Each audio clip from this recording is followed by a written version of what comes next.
So we'll be learning memory and programmable logic devices basically in this topic. So what is memory? Let's try to understand what's memory. Memory is a storage device that saves binary information for later retrieval. ওকে, যে আমি আগে save করব, পরে আমি যাতে ওটা নিয়ে আসতে পারি, ওই ডাটাটা রিস্টোর করতে পারি, সেটা ইনফরমেশনটা নিয়ে আসতে পারি বা জানতে পারি, এরকম কাজের জন্য আমরা memory use করে থাকি. Memory unit is a collection of cells capable of storing a large quantity of binary info. একটা বড় ইনফরমেশন সেভ করতে পারবে এমন একটা সেল হইতে হবে. So see that in a sense আমরা যে ডি ফ্লিপ ফ্লপ পড়ছি সেটা কিন্তু that is capable of storing 1 bit data. So that is one sort of memory also. In a sense again, latch is also a one bit memory, right? Latch ও কিন্তু 1 bit data hold করতে পারে, right? So that is also a 1 bit memory.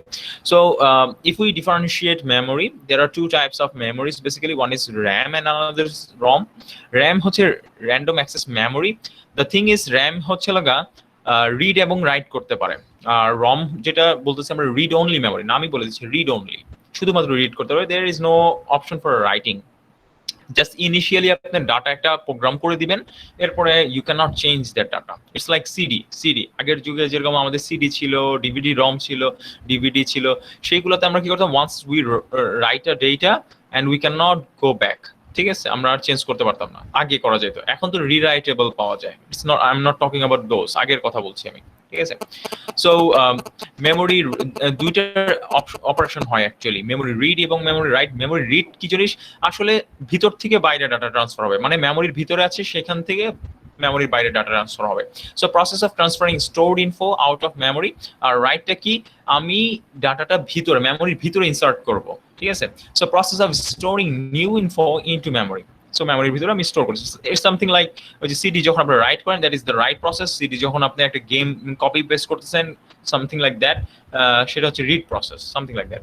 Okay, so copying is a read, but while pasting is a write process on your hard drive. Okay, so PLD, what is PLD then? Programmable logic device. So these are programmable. These logic devices are programmable. PLD, known as PLD. We'll see some PLDs in this course.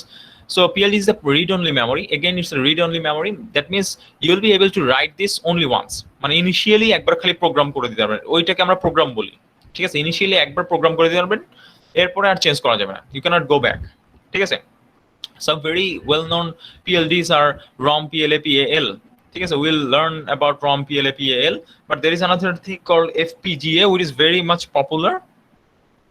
ঠিক আছে, বাইরের কান্ট্রিতে আপনি FPGA নিয়ে প্রচুর কাজ হয়, ঠিক আছে। So FPGA is like very good. So FPGA এর ফুল ফর্মটা হচ্ছে field programmable gate array. Okay, and another thing for FPGA is you can also do some practicing using FPGA.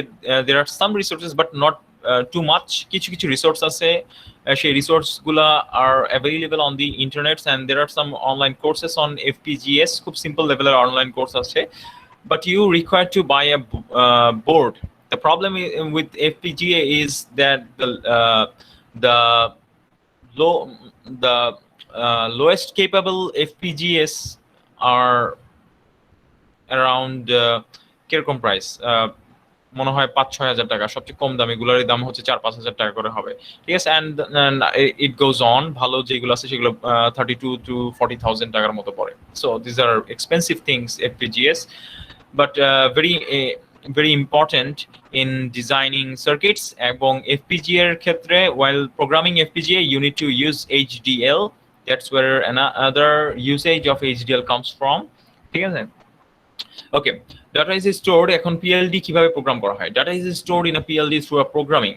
Have you guys seen Arduino কিভাবে programme করা হয়, বা microcontroller কিভাবে programme করা হয়? Do you guys see it? Yes sir, Arduino to CDA করা হয়। Right. না, আমি বলতে চাচ্ছি যে you have seen Arduino, right? Arduino board তো দেখেছেন আপনারা। So Arduino board-এর মধ্যে কিন্তু একটা চিপ থাকে, বেসিক্যালি মাইক্রো কন্ট্রোলার থাকে। তো আশেপাশে কিছু পেরিফেরাল বোর্ড থাকে, but the main thing is that ওই যে বোর্ডটা, ওই বোর্ডই কিন্তু নিজেই একটা প্রোগ্রামার আরডিনোর জন্য। সো এর জন্য আপনি যখন সফটওয়্যার, যেটাকে আমরা আরডিনো আইডিই বলে থাকি সাধারণত, সেই আরডিনো আইডিই থেকে যখন আমরা একটা কোড লিখে আপলোড দেই, তখন কি হয়, ওই বোর্ডটা আসলে মাইক্রো কন্ট্রোলারে বার্ন করে, বুঝা যাচ্ছে? This is the Yes, sir. process. So ওই বোর্ডটাই হচ্ছে একটা device, something like that. Okay, so একটু দেখি, data is stored in a PLD through programming hardware, এই যে hardware procedure that stores the bit. ঠিক আছে, আর্ডিনোর ক্ষেত্রেও এরকম যে ওইটাই হচ্ছে সেই হার্ডওয়্যার প্রসিডিওরটা, আপনি আপলোড দিচ্ছেন, দোজ দ্যাট বোর্ড অ্যাকচুয়ালি মানে is doing the main thing, hardware procedure. Okay, so actually কি হয়, হোয়াট ইজ প্রোগ্রামিং? ঠিক আছে, বেসিক্যালি অল পিএলডিস আর লাইক আইদার মসফেটস, মানে মসফেট এরকমই হবে সব পিএলডি গুলো, আইদার মসফেট টসফেট এগুলোই হবে। Even RAMs are made out of MOSFETs. ঠিক আছে, বাস আপনারা দেখতে পারবেন in future if you learn about it more. So কি হয় আসলে বুঝি। সো উইদিন আ পিএলডির মধ্যে কি হয়, প্রোগ্রামেবল লজিক ডিভাইস যেগুলো, so that can be program, right? So internal gates, যে গেটগুলো থাকে সেগুলো আসলে কানেক্টেড থাকে, সবগুলো ইনিশিয়ালি কানেক্টেড থাকে ভিয়া ফিউজ লাইক সুইচেস, ফিউজের মতো কানেক্ট করা থাকে। ঠিক আছে, অনেকগুলা ফিউজের মতো কানেক্ট করা থাকে। It's something like this, say how can I say this, এখন আসলে দেখালেও আপনারা বুঝবেন নাকি আমি জানি না, I am not sure about it, if you understand, মানে if you will understand or not, but I may be able to show you some. So this sign is known as fuse. Okay, so something like that, যে gate যেটা থাকে MOSFET এর, সেই গেটটাই কিন্তু একটা fuse থাকে। ঠিক আছে, this is like a fuse and there is a connection connected to it, এবং এই ফিউজ লাইক সুইচ থাকে, that's okay, and এখানে ডেটা ক্যাপাসিটেন্সের মাধ্যমে, এটা গ্রাউন্ড, অবশ্যই এটা ground, by the way this is a ground, and এটা হচ্ছে সামথিং লাইক দিস, এই প্রসিডিওরে কানেক্ট করা থাকে। ঠিক আছে, so you learn it later, আসলে এখন আমি দেখাইলেও আসলে আপনারা বুঝবেন না। সো গেটটা আসলে ফিউজ থাকে গেটে, সো এই গেটে একটা যখন হাই ভোল্টেজ পাঠানো হয়, এই ফিউজটা ব্লো আপ হয়ে যায়, it's something like that. Okay, so just আপাতত একটু কি মনে রাখেন, because it is much more complex. Okay, so বুঝে নেন যে গেটগুলো আসলে ফিউজ লাইক সুইচ থাকে। সো যখন আমরা প্রোগ্রামিং করতে চাই, আসলে আমরা ওই ফিউজগুলোকে ব্লো করে দেই। ঠিক আছে, ওকে, যাতে আমরা ডিজায়ার্ড লজিক পাইতে পারি। So that is PLD. Now RAM আমরা জেনেছি যে সিডি, যেমন CD, DVD, tape, memory read or write করতে পারি আমরা যে কোনো সময়। এখনকার যেই সিডি ডিভিডি সেগুলোতে করতে পারি, বাট আগের গুলোতে করতে পারতাম না। এখানে সেটাই বলা হচ্ছে যে সিডি ডিভিডি টেপ, এগুলো কিন্তু আগের কথা বলছি, যে unlike CD DVD tape, memory read or write to any random location is same, store info at each, এই যে এটা ইম্পর্টেন্ট, আপাতত এটা বুঝবেন না, but you will understand it a bit later. Stored info at each address is known as word. আসলে মেমোরিতে হয় কি, অনেকগুলো ঘর থাকে। ঠিক আছে, প্রত্যেকটা ঘরকে ইন্ডিকেট করা হয় অ্যাড্রেস দিয়ে, প্রত্যেকটা ঘরে যেই ইনফরমেশনটা থাকে সেটাকেই ওয়ার্ড বলা হয়। একটু পরে আমরা এটা দেখতে পারবো। ঠিক আছে, সো মেবি এরকম আপনি চিন্তা করতে পারেন, একটা 10তলা বিল্ডিং, এই যে 10তলা বিল্ডিং, প্রত্যেকটা তলায় একটা করে ফ্ল্যাট আছে, প্রতি ফ্ল্যাটে ধরেন হচ্ছে 6 জন করে মেম্বার আছে। ঠিক আছে, something like that. So level 0 is one address, level 1, level 2, level 3, level 5, এরকম মানে এইভাবে অ্যাড্রেস গুলো গেছে, সে ফর এক্সাম্পল। ঠিক আছে, so this are addresses, and প্রতিটা ঘরে যেই নাম্বার অফ পিপল স্টেইং, তাদের যে ইনফরমেশনটা একটা ঘরের, সেটাই হচ্ছে word. It is something like that, you will understand it later, আর একটু ভালো বুঝতে পারবেন এটা। আচ্ছা, memory unit is specified by the number of words it contains and the number of bits in each word. তো মেমোরি ইউনিট গুলোকে specify করা হয় সাধারণত এটা কতটা ওয়ার্ড বা কয়টা অ্যাড্রেস আছে এটার, এবং কয়টা বিট এটা, সামথিং লাইক দ্যাট। যে আমি ধরেন আমি বললাম যে এইভাবে লেখা হয়, বললাম যে আমার একটা সিম্পল মেমোরি আছে যেটা নাকি 4 বিট আউটপুট বা ইনপুটে যদি আমি রাইট করতে চাই তাহলে 4 বিট দিতে পারে, আবার ইনপুট আর output is same. Okay, input number of input bits and output bits would be same, মানে ডাটা বিট যেগুলোকে বলি। সো 4 বিট সে ইয়া করতে পারে, ডাটা পিন হচ্ছে 4 বিটের, এবং তার অ্যাড্রেস রয়েছে বললাম 8টা। ঠিক আছে, এইরকম ফরম্যাটে লেখা হয় 8x4, তখন বলবো এটাকে 8x4 মেমোরি। ওকে, সো এইভাবে প্রকাশ করা হয় এটাকে। So see that this is the structure of a RAM structure, simple RAM structure যদি আমরা দেখতে চাই। So this is the block diagram of a simple RAM structure. I may add another pin. I'm seeing that one pin might be missing. So maybe there is somewhere another pin that is known as the enable pin to make this thing enable or not. Okay, now let's try to understand এটা কি হয়। ফরম্যাটটা দেখি, block diagram of memory. So এটা লেখা হয় এইভাবে যে 2 to the power k into n memory. এখানে 2 টু দি পাওয়ার k টা কি বলা হচ্ছে ওয়ার্ডস, আর n হচ্ছে n বিট পার ওয়ার্ড, ঠিক আছে। সো এই n টা ডিফাইন করতেছে আপনার number of data lines. It can be, দেখেন ইনপুট ডাইরেকশনে আছে, so it can go into the device, that means input lines এবং output lines both ways. So input and output data lines হচ্ছে হবে n সংখ্যক, আর address pin হবে হচ্ছে k সংখ্যক, এই যে 2 এর পাওয়ার যেটা দেখতে পাচ্ছি, this k। Okay, so let's try to understand it in a much more detail fashion. নিচেরটা দেখতেছি আমি একটা এক্সাম্পল দিছি 1k ইনটু 16, তার মানে 16 বলতে বোঝাচ্ছে যে 16টা বিট ডাটা রয়েছে। তার মানে আমার ইনপুট ডাটা পিন, অবশ্যই ডাটা পিনের কথা বলছি, ডাটা পিন 16টা, আউটপুটের ডাটা পিনও 16টা, আর 1k অ্যাড্রেস রয়েছে বা 1k ওয়ার্ড রয়েছে। সো 1k জিনিসটা কি, 1k মানে 2 টু দি পাওয়ার, এই যে দেখেন এখন আমার 1k কে আমি যদি সিম্পলি লিখতে চাই, ইটস লাইক 1k জিনিসটা হচ্ছে এরকম 1024 if you recall properly, and it can be written as 2 to the power 10. So এই 10টা হচ্ছে will serve as k হবে হচ্ছে আপনার অ্যাড্রেস লাইনের, যেটাকে বলছি অ্যাড্রেস পিনের number, address line, number of address line. Okay, will understand it letter. তার মানে 10টা অ্যাড্রেস লাইন থাকবে, তারপর 16টা ইনপুট ডাটা আউটপুট ডাটা থাকবে, একটা এনেবল পিন থাকবে, একটা রিড রাইট পিন থাকবে। So it is something like that.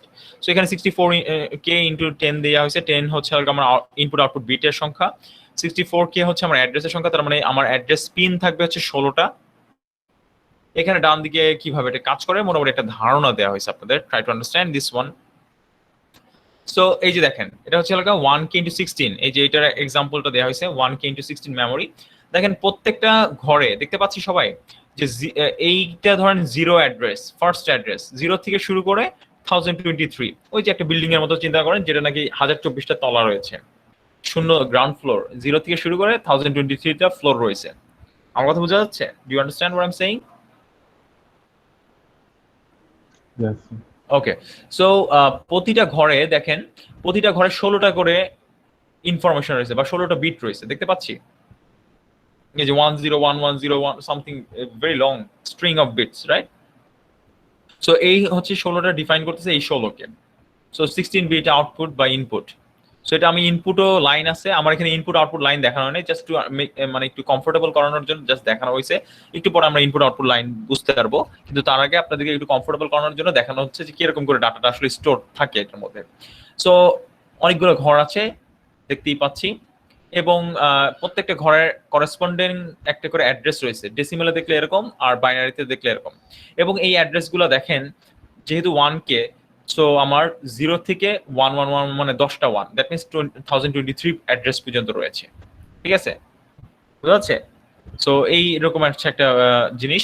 So এটা কিভাবে ইউজ হয় আসলে, এটা একটু ছোটখাটো একটা ধারণা দিই, এটা আপনারা পরে সিনিয়র কোর্সগুলোতে শিখবেন। আসলে আপনার একটা কন্ট্রোল ইউনিট থাকে, ঠিক আছে? যে কোনো প্রসেসরের একটা কন্ট্রোল ইউনিট থাকে, সেই কন্ট্রোল ইউনিটের কাজ হচ্ছে যে মানে সে হচ্ছে অ্যাড্রেস জেনারেট করে, অ্যাড্রেস জেনারেট করে ধরেন সে পয়েন্ট করবে, পয়েন্টারের মতো কাজ করে, অ্যাড্রেস জেনারেট করে পয়েন্ট করবে। সে ফর এক্সাম্পল বলো এই অ্যাড্রেসে সে পয়েন্ট করলো, তখন এই অ্যাড্রেসের ভিতরে যেই ওয়ার্ডটা রয়েছে, এই ওয়ার্ডটা আউটপুটে যদি সে রিড করতে চায় তাহলে আউটপুটে ডাটাগুলো চলে যাবে, এই ডাটাটা হুবহু 16 বিট ডাটাটা আউটপুটে চলে যাবে। আর যদি সে রাইট করতে চায় তাহলে বাইরের থেকে 16 বিট ডাটা এইটাকে মুছে দিবে এবং নতুন ডাটা এখানে স্টোর হবে। This is the process. So control একটা রয়েছে, কন্ট্রোল একটা সার্কিট রয়েছে, সেই সার্কিটটা হচ্ছে অ্যাড্রেসগুলো জেনারেট করে। Okay, this is how it works. আর স্ট্রাকচারটা দেখতে এরকম, ঠিক আছে? একটা example now.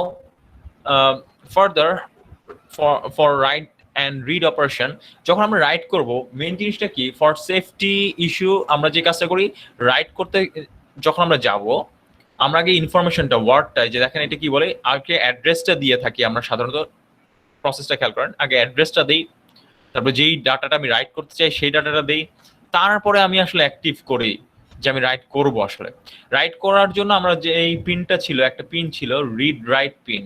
If you go back, see that there is this read write pin, so রাইটের জন্য আসলে 0 বোঝায়, রিডের জন্য 1 বোঝায়। তাহলে আমি রাইট করতে চাইলে 0 বসাবো। সো আমি আসলে অ্যাক্টিভ রাইট পিন বলতে আসলে আমি রিড রাইট পিনে 0 বসাবো। ওকে, সো দ্যাট মিনস আমি যে ওয়ার্ডটা ইনপুটে দিছি সেটা আমি রাইট করবো। তার মানে আগে ফার্স্টে দিচ্ছি কি অ্যাড্রেস দিচ্ছি, সেকেন্ড তারপর একটু কিছুক্ষণ পরে দিব ডেটা দিব, তারপরে একটু কিছুক্ষণ পরে আমি কি করবো রাইটের অপারেশনটা জন্য রিড রাইট পিনে 0 বসাবো। So this is the process. Okay, and রিডের জন্য আমরা কি করব? রিডের জন্য আমার তো রাইট করতেছি না কোনো কিছু, আমরা রিডের অপারেশনের জন্য আমি আগে অ্যাড্রেসটা দিব, কারণ এখানে আমার ডাটা ভিতর থেকে বাইরে যাবে। সো রিডের জন্য আমি আগে অ্যাড্রেসটা দিব, তারপর আমি জাস্ট রিডের যে রিড রাইট পিনটা রয়েছে সেটাকে অ্যাক্টিভ করে দিব রিডের জন্য, দ্যাট মিনস 1 পুট করব। ঠিক আছে, অবশ্যই এই কাজগুলো করার পরে আমার যে এনেবল পিনগুলো রয়েছে সেগুলোকে কি করব? আমি বন্ধ করে দিব। আগে আমার এনেবল পিন বন্ধ ছিল, পরে আমি চালু করছি, তারপরে যখন আমার কাজ শেষ রিড রাইট শেষ আমি এনেবল পিন বন্ধ করে দিলাম। তার মানে আমি আর কাজ করাচ্ছি না আর কি এই মেমোরিটাকে, সেলটাকে। So this is how read write pin operation takes place. So a basic HDL for a memory, যদি আমরা দেখি একটা HDL এ কিভাবে আসলে আমরা একটা মেমোরি বানাইতে পারি। সো আমার টার্গেট ধরেন 64 ওয়ার্ড থাকবে এবং 4 বিটস। তার মানে 64 ওয়ার্ডস যদি বলি আপনাদের এখানে একটা আমি ব্লক এঁকে দেখাই। সো হোয়াটস দ্য 64 4 বিটস মানে হচ্ছে 4টা করে ডাটা থাকবে। সে ফর এক্সাম্পল আমি র্যান্ডম একটা ডাটা লিখলাম 1 0 1 0 1 1 1 1 whatever dot dot dot. So এটা 0, এটা 1 number dot dot dot dot, এটা 63. So 63, so this is the HDL for a memory. আমরা দেখি তাহলে মেমোরির HDL আমরা কিভাবে করতে পারি। টু বিগিন উইথ আমরা আগে সবার ফার্স্টে আমরা দেখতে চাচ্ছি যে আমরা আসলে একটা 64 into 4, that means 64 into 4 memory আমরা চাচ্ছি। ওকে, সো বেসিক্যালি আমরা যে জিনিসটা চাচ্ছি আমি যদি ব্লক আকারে দেখাই তার মানে হচ্ছে অনেকটা এরকম একটা জিনিস যে এটার 4 মানে হচ্ছে 4 bit, this is the bit number, আর this is the address, total address. Okay, so 0 থেকে ডট ডট ডট 63টা অ্যাড্রেস রয়েছে এবং প্রতিটা ঘরে সে আমি একটা রাফ একটা র্যান্ডম কিছু ডাটা দিলাম, 4 বিট করে ডাটা রয়েছে as you can see. Okay, 4 bit করে ডাটা থাকবে প্রতি ঘরে, it is something like that. So if you see this 64 is actually 2 to the power 6, right? So k এর ভ্যালু হচ্ছে 6। সো এই k টা দিয়ে আসলে আমার কি হবে? আমরা যদি বেসিক স্ট্রাকচার দেখি র্যামের, সো আমার অ্যাড্রেস যে পিনটা ছিল ইনপুট অ্যাড্রেস পিন, শর্টকাটে লিখলাম, এখানে k সংখ্যক পিন হবে, রাইট? সো তারপর আরেকটা ছিল হচ্ছে আমার এনেবল পিন থাকবে একটা, আমরা জানি। তারপর একটা পিন থাকবে যেটা নাকি রিড অথবা রাইট, আউটপুট পিন থাকবে n সংখ্যক, আমি এটার সাথে নামটা মিলিয়ে লিখি ডি আউট, আপনাদের বুঝতে সুবিধা হবে। ইনপুট পিন থাকবে n সংখ্যক, নামটা দিই আমি ডি ইন। সো এই ক্ষেত্রে n এর ভ্যালুটা হচ্ছে আমি দেখতে পাচ্ছি 4, তাহলে এটা হচ্ছে 4 করে, these are all 4 আর অ্যাড্রেস পিন থাকবে 6টা। So this is the আমার memory structure. Let's try to define this memory. So আমি ফার্স্ট একটা কি করলাম যে আমি একটা মডিউল লিখলাম, মেমোরি একটা নাম দিলাম whatever. So আমি এই পিনগুলো আমার দেখতে পাচ্ছি, এই পিনগুলো আমার থাকতে হবে, তাহলে D in, D out, enable, read write আর হচ্ছে অ্যাড্রেস। সো এগুলো লিখবো enable, read write, address, D in, D out. দেখতে পাচ্ছি সবাই?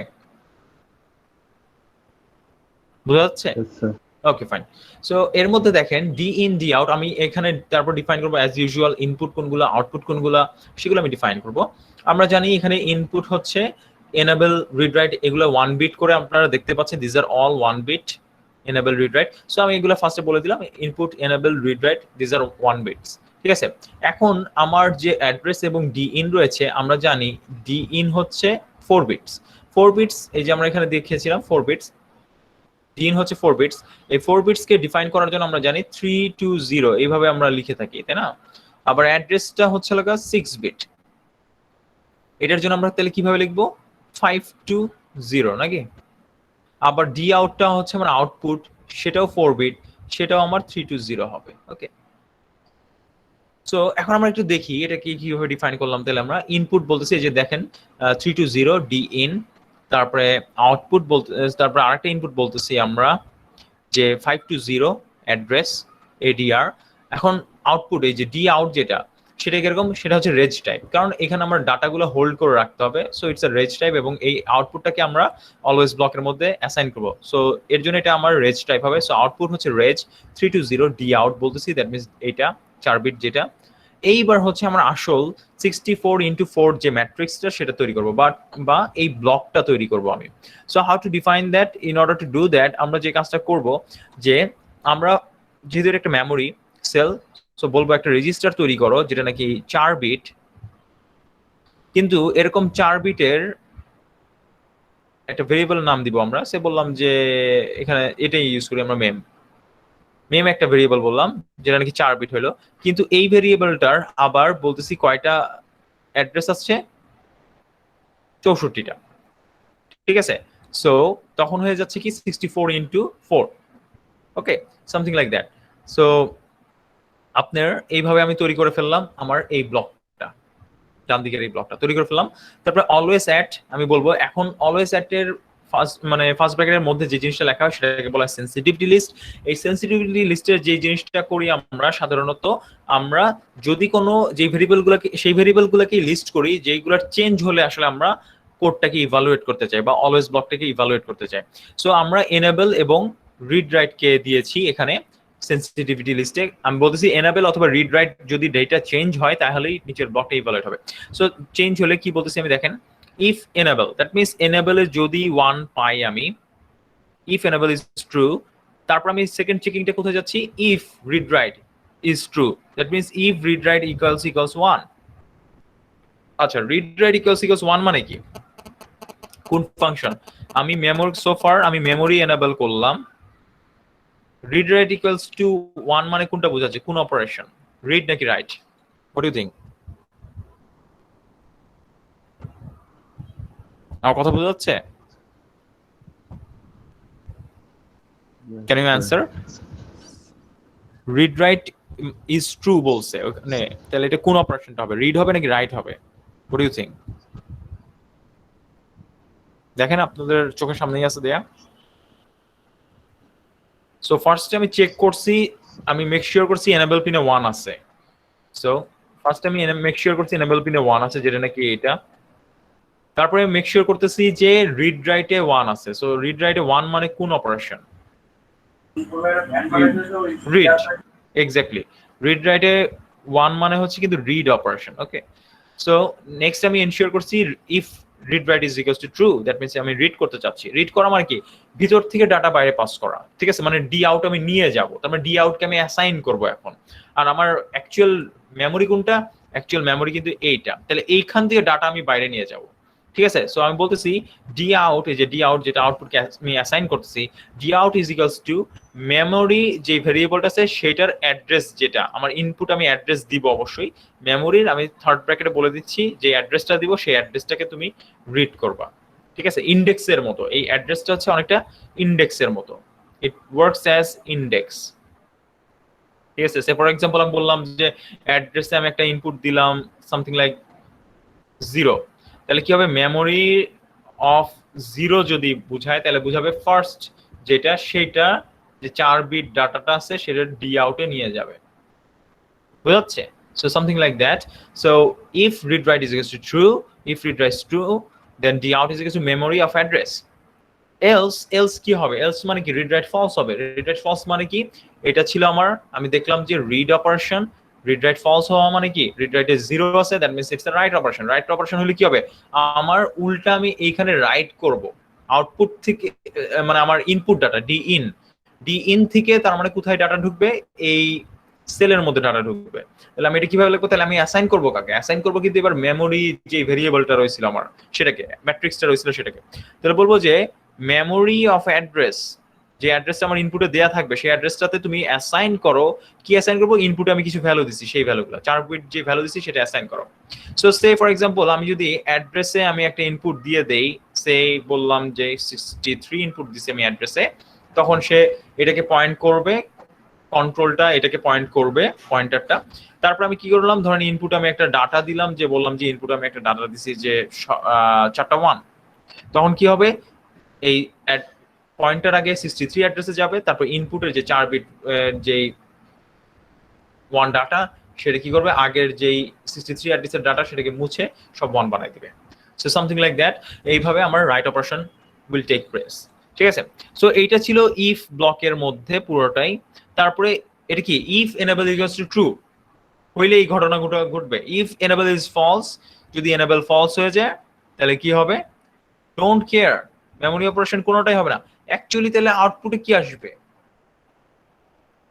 আউটপুটে কি আসবে, IZ, high impedance. So else D out is equals to, so এই দুটো দেওয়ার দরকার নাই, 4 বিট বাইনারি দেওয়ার দরকার নেই, জাস্ট জেড লিখলেই হবে, ও বুঝে নেবে যে এটা আসলে হাই ইম্পিডেন্স বোঝাচ্ছে। Okay, so something like that. So then N model, বুঝতে পারলাম আমি মেমোরি কিভাবে ডিফাইন করব, একটা 64x4 মেমোরি কিভাবে বিল্ড করা হয়, এটা কি বোঝা গেল? Do we understand this? এটা কি বুঝতে পারছি আমরা? স্যার ওকে, সো এই ছিল আমাদের মেমোরির HDL. So we won't cover these things, SRAM read write timing, but there is a timing issue in read write. So এগুলো আমরা কভার করব না, don't worry about this. So if you talk about types of memories, যেটা বললাম যে RAM হচ্ছে আবার দুই টাইপের আছে, একটাকে বলি আমরা SRAM, একটাকে বলি DRAM. So what are these two types and what are the differences between them? SRAM কে বলা হয় স্ট্যাটিক RAM আর DRAM কে বলা হয় dynamic RAM. So static RAM কি? স্ট্যাটিক RAM হচ্ছে লাগা ডাটা স্টোর করে ল্যাচের মধ্যে, whereas DRAM ডাটা স্টোর করে ক্যাপাসিটির মধ্যে ইলেকট্রিক চার্জ হিসেবে। ঠিক আছে, তারপর SRAM হচ্ছে data remains valid as long as power is applied. এটা দুটার ক্ষেত্রেই ট্রু, যতক্ষণ পাওয়ার থাকবে ততক্ষণই থাকবে ডাটা। কিন্তু DRAM এ একটা প্রবলেম আছে, DRAM এ কিছুক্ষণ পর পরই ডাটা হচ্ছে রিফ্রেশ করতে হয়, যে কিন্তু ক্যাপাসিটরে চার্জ হিসেবে জমা থাকে সে। So periodical refreshing is required, কারণ ক্যাপাসিটর কি ডিসচার্জ হয়ে যেতে থাকে। ঠিক আছে, এটা একটা সমস্যা আছে DRAM এর। তারপরে SRAM কি easier to use and has shorter read write cycle, this is the important thing, shorter read write cycle. ঠিক আছে, আর DRAM এ যেটা হয়, DRAM এর হচ্ছে লাগা ক্যাপাসিটিটা, স্টোরেজ ক্যাপাসিটি লার্জ আর ডেনসিটিও বেশি হয়, পাওয়ার কনজাম্পশনটা রিডিউসড হয়, কম হয়, পাওয়ার কনজাম্পশনটা কম হয়। এখন লেট মি শো ইউ, মানে try to give you one idea. One simple SRAM may be using 6 transistor SRAM. ঠিক আছে, 6টা ট্রানজিস্টর লাগে। আর one simple DRAM may be using 1 transistor only. So you can easily understand DRAM টা কিরকম দেখতে, just simple এরকম। It may be as simple as this DRAM. ওকে, এইদিকে আসলে ওয়ার্ড থাকে, যে ওয়ার্ডটা আপনাদেরকে বারবার বলা হচ্ছে, এইদিকে আপনার this is the data bit information যেটা আপনি পাস করতে চাচ্ছেন, এরকম আর কি। So this is that capacitor যেটার মধ্যে ডাটা স্টোর হয় DRAM এ। আর SRAM টা আবার কোয়াইট ডিফিকাল্ট, SRAM টা এত সহজ না, SRAM টা it is actually something like this. তারপর আমি দেখাই দিলাম, but I don't think so you will understand যে SRAM কিভাবে কাজ করে। ঠিক আছে, তো এটা হচ্ছে SRAM। সো SRAM টা হচ্ছে এটা, এটাকে বলা হয় ওয়ার্ড, আর এটাকে বিট বলা হয়, এটাকে বিট বার বলা হয়। ঠিক আছে, সো এইভাবে SRAM কাজ করে, 6 ট্রানজিস্টর। আর whereas DRAM is 1 ট্রানজিস্টর। বুঝতেই পারতেছি, আমি যদি একটা ফিক্সড অ্যারে অফ মেমোরির কথা চিন্তা করি, একটা ফিক্সড সাইজের মেমোরি চিন্তা করি, এইটা খুবই কম স্পেস দখল করবে DRAM। কিন্তু এটার প্রবলেম হচ্ছে যে এটা ক্যাপাসিটরের ডাটা স্টোর করা দেখে পিরিয়ডিক্যাল রিফ্রেশিং এর দরকার পড়ে, এটার প্রবলেম হচ্ছে এটা। আর স্পিডটা কম্পারেটিভলি কম, whereas SRAM এর হচ্ছে শর্টার রিড রাইট সাইকেল থাকে, যদিও আমার ট্রানজিস্টর কাউন্ট বেশি, কিন্তু ডেনসিটিটা কম, কারণ হচ্ছে আমার বেশি সংখ্যক কি লাগে, ট্রানজিস্টর লাগছে, 6টা ট্রানজিস্টর লেগে যাচ্ছে। So this is one problem. So where SRAM is used, একটা জিনিস শুনছি, এই জিনিসটার নাম জানি আমরা, ক্যাশ মেমোরি। DRAM কোথায় ব্যবহার করা হয়?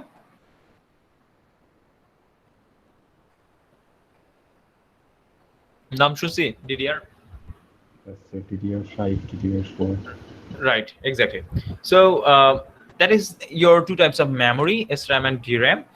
আচ্ছা, মেমোরি যেগুলো হচ্ছে ডাটা আসলে যখন পাওয়ার অফ করে দেওয়া হয়, যে ডাটাটা ছিল সেটা আর থাকে না, সেগুলোকে ভলাটাইল বলা হয়, যেমন র্যাম। কিন্তু যেগুলো হচ্ছে ডাটা মানে পাওয়ার বন্ধ করে দেওয়ার পরেও ডাটা থেকে যায়, যেমন হচ্ছে হার্ড ড্রাইভের যে ডাটা, সেটাকে নন ভলাটাইল বলা হয়। সো নন ভলাটাইল কোনগুলা? হার্ড ড্রাইভ ডাটা নাকি এইচডিডি বা এসএসডি হতে পারে, ঠিক আছে।